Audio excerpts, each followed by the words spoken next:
Place. This is Horace Cordier, and you are watching Rockin' a Hard Place episode 2. And tonight we're going to do a deep cuts episode. And these are some favorites. With me again is my friend John, and tonight we are doing Judas Priest in honor of, this is a good time for Priest fans because Rob Halford's autobiography just came out. So without further ado, we have each picked 5 deep cuts that we really like, and I'll give you quickly what our parameters were. Our definition of a deep cut is a great song that never made an appearance on a live album or an official live album. Maybe he showed up somewhere in some B-side, I don't know that. But never made an official appearance on a live album and is just kind of overlooked. So you won't be hearing about Victim of Changes, let's just put it that way. So without further ado, let's get started. And my first pick, well, I think we're starting with you, John. So let's go to you, and I think I know what album your song comes from, but I'll let you introduce it. Go. Yeah, so my first pick is off of the album Sin After Sin, which is from 1977. There's the album cover. This was actually the first Priest album that I actually bought. And you know, this is a really kind of like crucial album for Priest. It's sort of like they had sort of like first started like crystallizing their sound on their previous album, Sad Rings of Destiny, and this was really a continuation of that. And I mean, the really famous songs on this album are, you know, Sinner, Dissonant Aggressor, right? Those are songs that brilliantly covered by Slayer for some of our international friends. But my pick is a song called Raw Deal, which is a song that I really like because it's got a great groove. It's got a really great sort of catchy melody. It's one of their sort of like one of these songs that sort of every time I hear it, it's like you can't help but sort of nod your head to it. It's a really great song for that. And I also like it because it's actually lyrically, it's basically Rob Halford basically telling the world that he was actually gay before he came out. So you actually read the lyrics, they're actually about going to a gay club, which in 1977, before he came out, you know, this was pretty, you know, interesting stuff. And the line that I really like is, he has a line and it says, "The true free expression I demand is human rights." Right.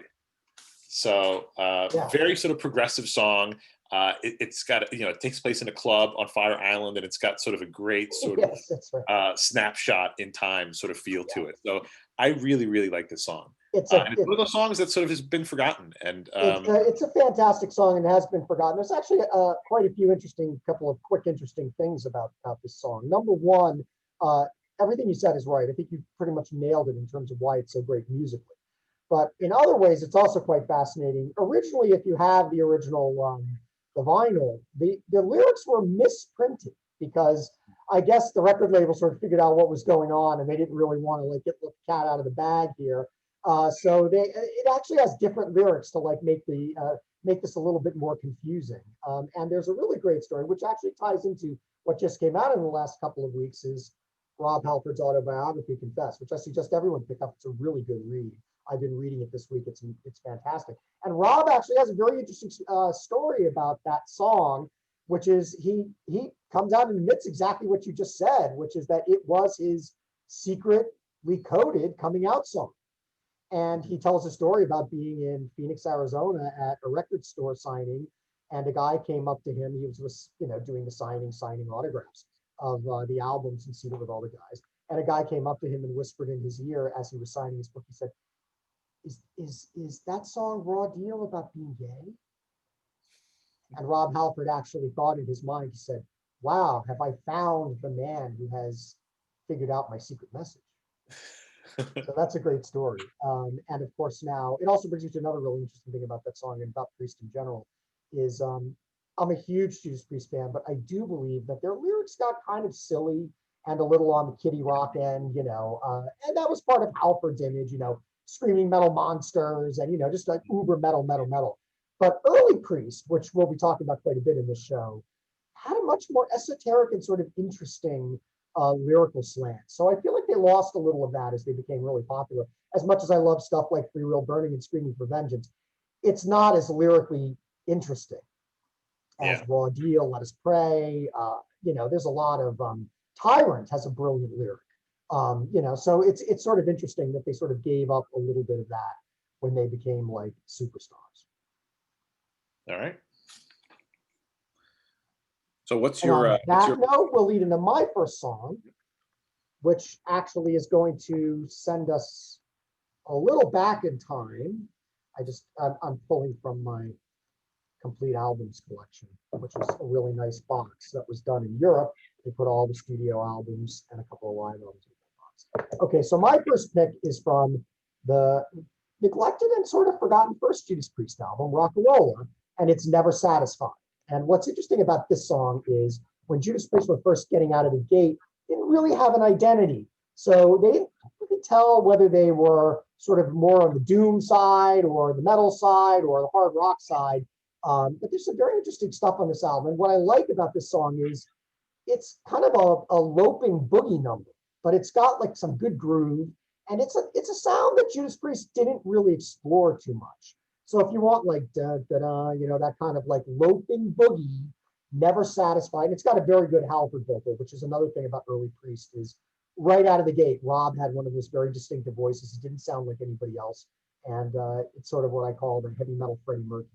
He had this really wonderful range, very expressive. And you hear that a little bit on Never Satisfied.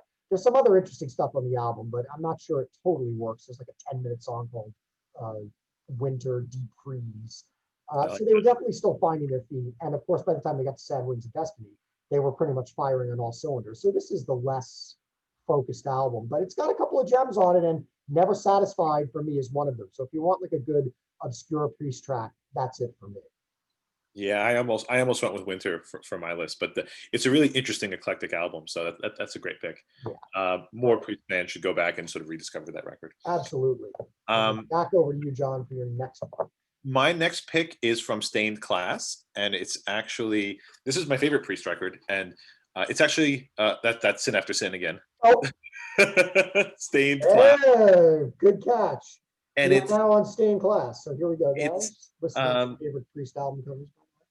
Yeah, it's 1978. This is actually my favorite Judas Priest album, and it's full of just great songs. Right, Exciter, the sort of infamous, I guess now, Better by You, Better Than Me. It just Beyond the Realms of Death is a Stone Cold classic, but for me, the song that I chose is the title track. It's kind of weird thinking about a title track as being a deep cut, because the name is so forgotten title track. Yeah, and what's interesting about this song is I checked on online, Setlist FM, if that could be trusted, and I only found 2 instances of them playing the song in the 70s on that tour. So it seems like they tried it a little bit live, and maybe it wasn't getting the reaction they wanted, and they quickly dropped it. But it's an interesting song because I love the chorus. It's got this sort of great, sort of epic feel to the chorus, very melodic. Rob sings at a high register throughout the entire song, sort of an early example of that. And I just think it's a really sort of smart, catchy, underappreciated song. So Stained Class is one of those tracks that I think really deserves to be sort of rediscovered. I think it's just as good as the more famous songs on that album. So, and there's really very little for me to add on that particular track, because I do think that it's one of their classic tracks. So I have to say, to me, Stained Class is one of those albums that really doesn't have a bad song on it. So I'm going to get to another track from that album later, but it's also my favorite Judas Priest album. I find that it sort of sits in the Judas Priest catalog in similar position to maybe something like Black Sabbath Sabotage, which is that it's beloved by the hardcore fans and often their favorite album, but not quite as beloved by just the regular general metal public. So I feel like it's a little underrated. But I feel like a lot of the early Priest is, because they got so big with Screaming for Vengeance, and I've always felt like, but it seems that Sad Wings of Destiny seems to get a little bit more love just because of Victim of Changes. So my next one is going to be from, well, we may as well just we'll go back to something that we already covered, and I'm going to go back to a track from Sin After Sin, and mine is Let Us Pray, Call for the Priest, which is a really cool sort of epic number. And this is where, I made a passing reference earlier to the heavy metal Freddie Mercury. And one of the things that I love about early Priest is there's an element of the Baroque. There's sort of these stately kind of like intros. Sometimes they use a little piano and doomy organ stuff, kind of stuff. And so this is like just a really great sort of epic, number that I don't think they ever did this one live. I don't even think they attempted it. But in an album full of like really cool deep cuts, this is one of the deepest cuts. And I love the sort of processionary thing and the way it leads into sort of a more rocket number. What's interesting about this song, I always thought was kind of funny, was that I think the original version of the album sort of like flipped the right. It was Oh no, that's Sad Wings of Destiny. No, not the album. No, it was the what is it? It was like the titles of the song, "Call to the Priest" and "Let Us Pray," I think were flipped. Oh right, yes. So that people thought that "Call for the Priest" was the name of the song when it's actually the name of the intro, right? Because you can hear them singing that. So, but it's really great, really fast. And this is also a good time for us to give a quick shout out to our mutual friend Monty Connor, who's the head A&R guy at Roadrunner. Listen to me, Nuclear Blast. Sorry, we make mistakes on these things once in a while. But anyway, Monty does these amazing posts on Facebook about album cover art, and he's actually been to the place where this was shot, and I can't remember exactly where it was because a whole fascinating story about where that actually is, and it's a real place, so you can like go visit it. But anyway, so that's my pick from that one. So let's go back to you, John, for the next one. All right. Well, my pick is from a very famous album. The album is British Steel, where Priest sort of entered the 80s with a sort of a more commercial kind of sound, right? The 70s albums, as we spoke about, are sort of very kind of intellectual, lyrically complex arrangements. With British Steel, you start to have more of a hit single sort of mentality, right? This album features songs like "Breaking the Law," "Metal Gods," "Living After Midnight," right? For me, the song that really jumps out as a great deep cut is "The Rage." And here's a song where, Ian Hill, like the bassist of the band, so like the unsung hero, really gets to shine because it has this great, God, poor Ian Hill, it's got this great sort of like almost like reggae bass intro that sort of leads into a great sort of heavy riffy sort of rocker. And it's sort of like, it's sort of nestled in the second half of the album. It's like, I think it's like the second to last song on the record. Yeah. And it's one of those songs that obviously can't help but be lost in the shuffle with so many of the hit singles on that album. But I think it's very interesting, very unique sort of song for Priest. They haven't really done kind of like a reggae feel aside from this one. I can't think of anything off the top of my head. So yeah, I think it's a great track. The Rage is one of the most fascinating songs in the entire Judas Priest catalog because it really does have that's a full-on reggae break. I don't care how you how you want to gild the lily on that. It's heavy metal reggae, which is pretty wild. And also it's pretty wild on an album that's a beloved Priest classic, but is very much an example of the streamlined, commercially successful Priest. It's a phenomenal record, but it's not a record that you think of as taking wild chances. You think of it as an album where Judas Priest kind of honed in on what they did really well, and they were going to take it to the top, culminating in the couple of albums that followed it. They had this was their hit commercial peak. Yeah, it's just a phenomenal song, and it's the, no pun intended, it's the ballsiest number on an album that doesn't take a lot of chances. It's a more straight down the line, go for the throat. But I mean, you're like, and every time I hear that intro, I'm like, oh my God, it's like that awesome like heavy metal reggae. And we used to joke that Ian Hill, like we weren't really sure if he existed or not because he's so quiet. So it's great to hear him, like his one time in the spotlight.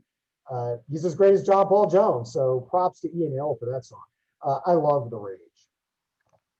So I guess now it's my turn. So now we're going to go back to Stained Class, which I think is, like I told you before, I think there was a bad song on this album, but my pick is a song called Hero's End, which has just this great galloping Priest rhythm and one of my favorite and most commanding Rob Halford vocals. And that's the thing about Rob Halford. If you're riding into battle and somebody's going to lead the charge, you want Rob Halford or Eric Adams from Manowar. But I'll take Rob Halford most of the time. But he's just great on this record. It's got the chug. I just love everything about this song. And also it's the final song on this really rather amazing album. So you feel like you're a little wiped out, but you're just like, got to get up the energy for one last thrust of the sword.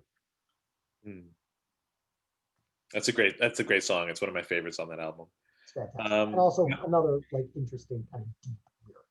Yeah. My next pick is from an album that I guess is I guess much maligned by many Priest fans. It's Turbo.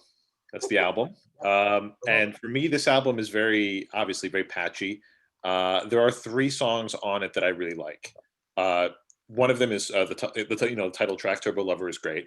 I really love "Out in the Cold" as sort of like a moody sort of ballad Was their number. opening number for a couple of tours. I think it opens the Brown Live album. Yeah. Yeah, and but for me, my pick for a deep cut is actually "Reckless," and there's a funny story really surrounding "Reckless" because it was almost not a deep cut. The sort of notorious story about this song was that I guess the producers of the film Top Gun sort of approached the band and asked them, to use this song for the soundtrack, and Judas Priest declined because they thought that this movie's not going anywhere. It's going to be a waste. So they said no. And of course, that movie wouldn't be so successful and popular. And of course, Priests were kicking themselves like all this opportunity that they missed. And Reckless is really this really great, catchy, melodic metal song. Like a lot of the commercial stuff on Turbo to me, it kind of strikes me as kind of a little bit immature and kind of silly, kind of dumb rock lyrics. Yeah. But Reckless kind of, I think, rides that line where it actually sort of has a kind of cool edge to it that I think really works. Yeah, Turbo is lyrically, it's also the album where they are, really heading full on into sort of kiddie rock territory, which would actually reach its absurd peak on Painkiller, which I happen to find amusing, but it's where the lyrics got the silliest.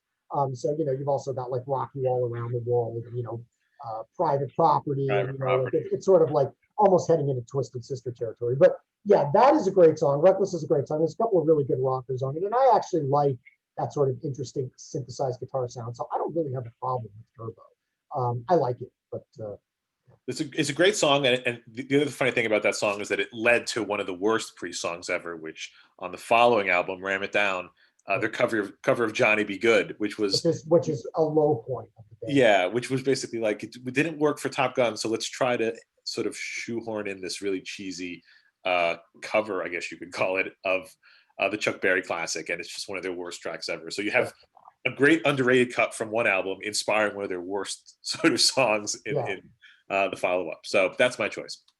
Yeah, and I agree with you about Turbo, John.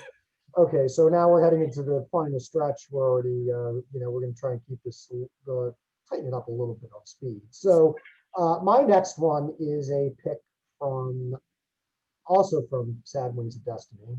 And I'm cheating a little bit on this one because for a long time when I was a kid, Dreamer, Deceiver, and Deceiver were considered one long number. We used to get the slash. It used to be Dreamer, Deceiver, Deceiver. Deceiver is the balls out rocking 2.5 minutes that closes the song. But Dreamer, Deceiver is the longer part of it. So I'm going to pick them both. But the main thing that I'm attracted to on this one is this is the overlooked and forgotten Priest.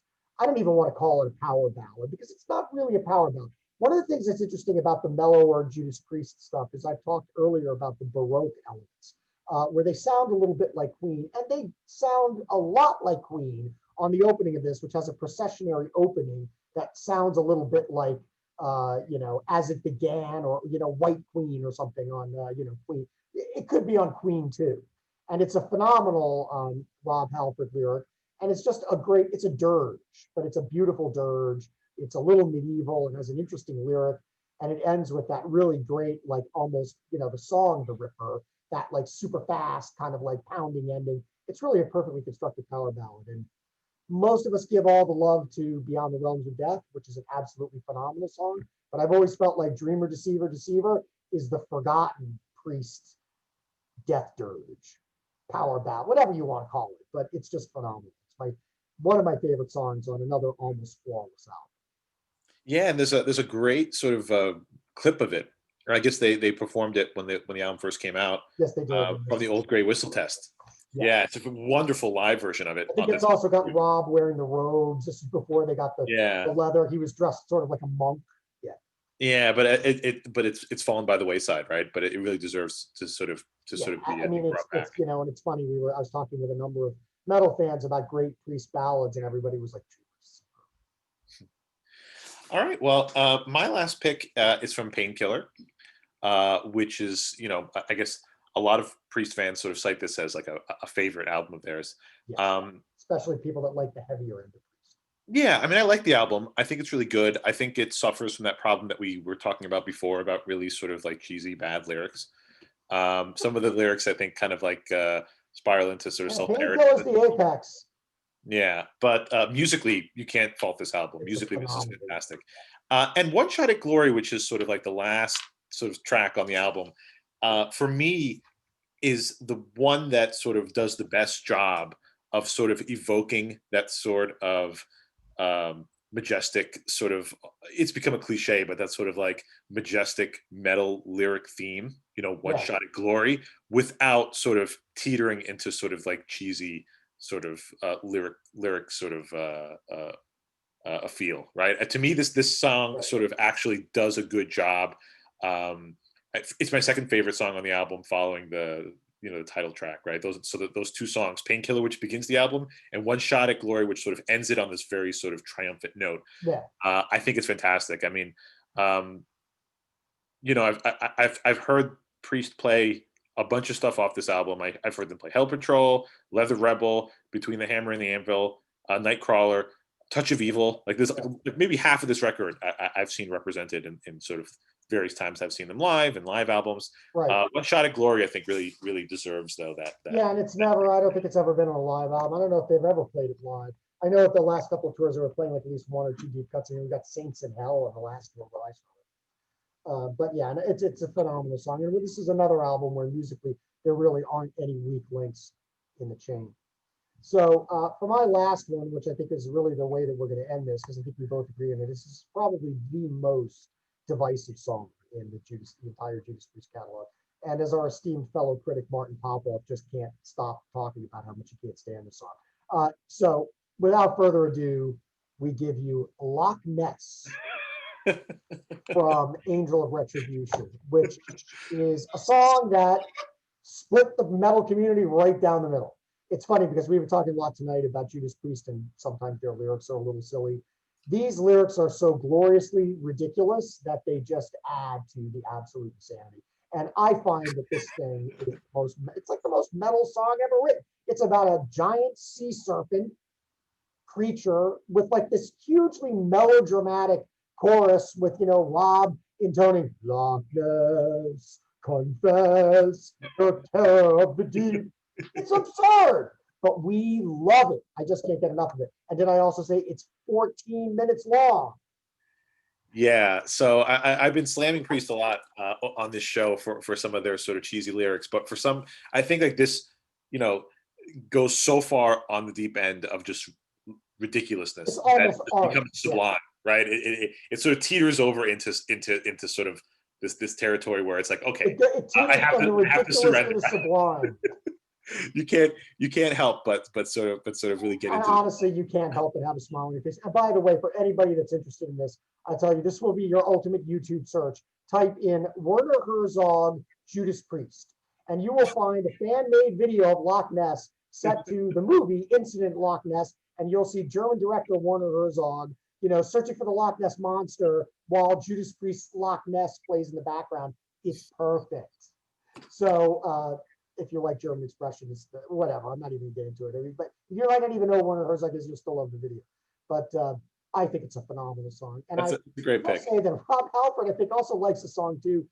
I'm not sure if they ever played it live, but I think he really did want to play it live. I think some other members of the band were like, yeah, I'll take this over Nostradamus, put it that way. yeah, well, I don't think there's a single song on Nostradamus that's this epic. I think this is probably the longest song in the entire Judas Priest catalog. Did they ever do another song that was 14 minutes? No, Cathedral Spire is pretty long, but not that long. No, nothing's that long. And I mean, we're not talking, this is like Iron Maiden long. This is like Rhyme of the Ancient Mariner long, people. And we always think of Rhyme of the Ancient Mariner as being like the ultimate like epic. I think Rhyme of the Ancient Mariner might be 14, 16, 15, 14 minutes. So this is 14 minutes or 13:50, whatever. But anyway, if you want to talk about a deep cut, no pun intended, deep in the Loch Ness, this is the deepest. Sorry, I mean, the puns just write themselves with this one.